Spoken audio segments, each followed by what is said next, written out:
पूरा भी हो जाएगा।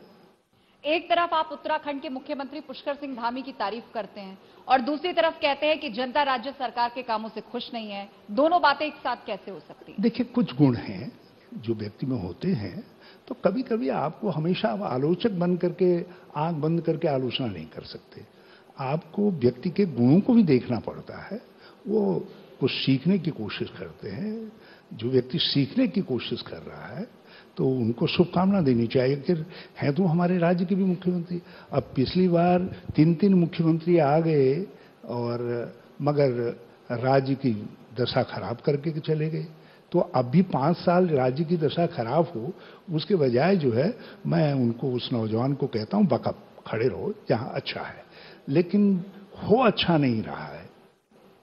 आपने कहा कुछ गुणों की तारीफ करना चाहिए। यूसीसी को लेकर कमेटी बनी है उत्तराखंड जैसे राज्य में, क्या ये गुण है कि अवगुण है? क्या क्या यूनिफॉर्म सिविल कोड को लेकर कमेटी बनाई गई है उत्तराखंड में, ये गुण है कि अवगुण है? आपने कहा गुणों की तारीफ करना चाहिए। देखिए, धामी जी को अप्रिशिएट करते हैं आप। इसका कोई अर्थ नहीं है। इसलिए नहीं है कि कॉमन सिविल कोड दिल्ली वालों को लाना चाहिए, वो लाएं, साहस वो कह रहे हैं कि यहाँ पर भी साहस जुटाएं। जबरन धर्मांतरण जैसे मुद्दे हैं। आप ये तांत्रिकों की तरीके से टुकड़े टुकड़ों में कभी सिविल कोड, कभी जो है क्या कहते हैं वो धर्मांतरण, जहां धर्मांतरण हुआ ही नहीं जिस राज्य के अंदर, वहां आप उसका कानून लेकर के आ रहे हैं। बजाय इसके जो जनता के सवाल है, सवाल है बेरोजगारी का। आज देश में यदि सर्वाधिक दुनिया की बेरोजगारी है तो उत्तराखंड में देश के सभी राज्यों में सर्वाधिक बेरोजगार हैं। आप पिछले 6 साल से उनको टहला रहे हैं और इम्तिहान करते हैं तो बाद में पता चलता है लीक ही हो रहा है। मतलब भाजपा के घर में लेकिन बहुत सख्त सजा का प्रावधान करने का दावा कर रही है सरकार कि जो पेपर लीक करेगा उसको उम्र कैद की सजा। इसे आप कैसे देखते हैं? अब आप यदि किसी चीज को कानून के अनुरूप करेंगे तो स्टैंड करेगा, नहीं करेंगे केवल आप गैलरी के लिए कर रहे हैं, लोगों के अंदर ये धारणा देने के लिए नहीं नहीं हम तो भाग रहे हैं नकलचियों के पीछे। जबकि आपके समय में जहां एक बार सवाल उठा था, हाकम सिंह तक पहुंचे थे, तो आपने स्थितियों को ट्विस्ट कर दिया, ध्यान हटा दिया।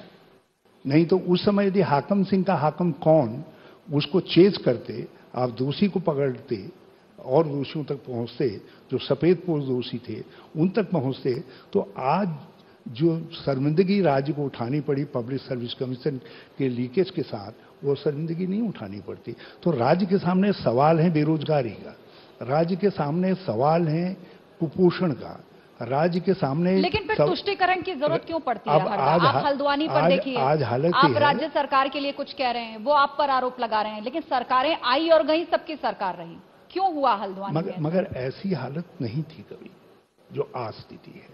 बेरोजगारी की स्थिति तो ये थी कि 2017 में जब त्रिवेंद्र सिंह जी चीफ मिनिस्टर बने, उस समय हमारे राज्य के अंदर बेरोजगारी की जो वार्षिक वृद्धि दर थी वो 1.5% थी, जो देश के अंदर सबसे कम थी।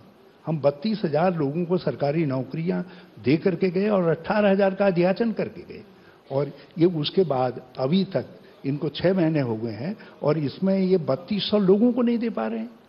यहाँ एक जैसे आगे बढ़ते दिखाई देते हैं तो एक लीक, दूसरी लीक, तीसरी लीक, ये लीकेज ही लीकेज है इस सरकार के अंदर जो है। लेकिन सख्ती कर रहे हैं वो लीकेज पर। हालत ये है, मैं इसको तो छोड़ दीजिए, आप एक चीज आपने देखा होगा, ऋषभ पंत भगवान उनको लंबी उम्र दे, हमने एक ऐसे बैटर को एक क्रूशियल समय में घर बैठने के लिए मजबूर कर दिया जब हम ऑस्ट्रेलिया से खेल रहे थे, जब हम वर्ल्ड चैंपियनशिप में जो है क्वालिफाई करने की होड़ थी।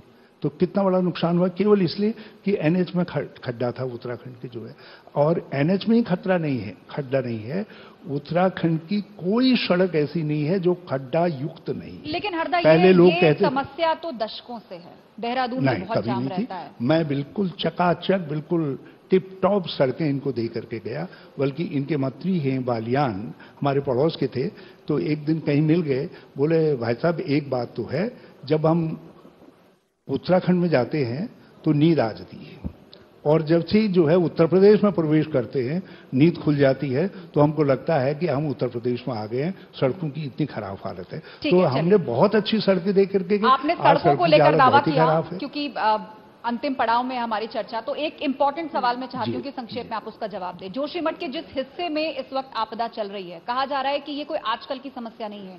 जियोलॉजिस्ट ने अपनी रिपोर्ट पूर्व में भी सरकारों को दी थी। क्या सियासत ने नजरअंदाज किया साइंस को? कभी नहीं। 2014 में जब मेरे सामने स्टडी आई थी मिस्टा कमेटी की, तो मैंने 4 स्टैंडिंग ऑर्डर दिए थे। जहां धौली गंगा और अलकनंदा मिल रही हैं, उसके दोनों तरफ मैंने फ्लड प्रोटेक्शन का वो किया था। सीवर लाइन और ड्रेनेज सिस्टम के लिए नमामि गंगे के अंदर प्रोजेक्ट बना करके हमने पैसा मांगा था, और जो नगर पालिका है उसके साथ एक एसओपी उसको सौंपी थी, जिसमें हमने कहा था वेस्ट मैनेजमेंट का काम आप देखेंगे, इसको आप संभालेंगे। और भारत सरकार से हमने ये कहा था कि हमको सब्सिडाइज रेट्स पर जो है आप ऐसा मटेरियल बिल्डिंग का दीजिए जो हीट रेसिस्टेंस हो, जो कोल्ड रेसिस्टेंस हो। लेकिन उसके बाद किसी ने उसको फॉलो ही नहीं किया, उनको फॉलो ही नहीं किया। इन्होंने हमको दिया 4 धाम यात्रा सुधार मार्ग, हमारे समय में डीपीआर बनी, स्वीकृत हुई, मिनिमम कटिंग मैक्सिमम। लेकिन ये सब जमीन पर नहीं उतरा हरीश रावत जी, ये सब कागजों पर रहा। नहीं, कभी जमीन नहीं पर नहीं उतरा। कभी नहीं रहा। आज भी वो चल रही है, प्रोजेक्ट काम चल रहा है। लेकिन आपने उसमें इतनी हाई वॉल्यूम ड्रिलिंग मशीनें दे दी, आप वहां लिमिटेड विस्फोट के नाम पर विस्फोट करवा रहे हैं। तमाम मुद्दे उठाने के लिए हरदा मंच आगे भी होंगे, क्योंकि आपने कहा है दिल मांगे मोर, 24 की जंग अब नजदीक है। वहां पर चुनावी मंचों पर ये तमाम मुद्दे आप उठाएंगे। ढेर सारी शुभकामनाओं के साथ बहुत बहुत धन्यवाद। बहुत बहुत धन्यवाद आपको आपको मेरी तरफ से फिर से बहुत बहुत शुभकामनाएं। लेकिन क्या करिएगा, दिल मांगे मोर, चुनौतियां बड़ी हैं। तो अब ये सरकार के सामने खड़ा होने के लिए आप सबकी शुभकामनाएं चाहिए कि हम ठीक बिल्कुल और हमारी शुभकामनाएं आप जोरदार तालियों के साथ। बहुत बहुत धन्यवाद हरीश रावत जी।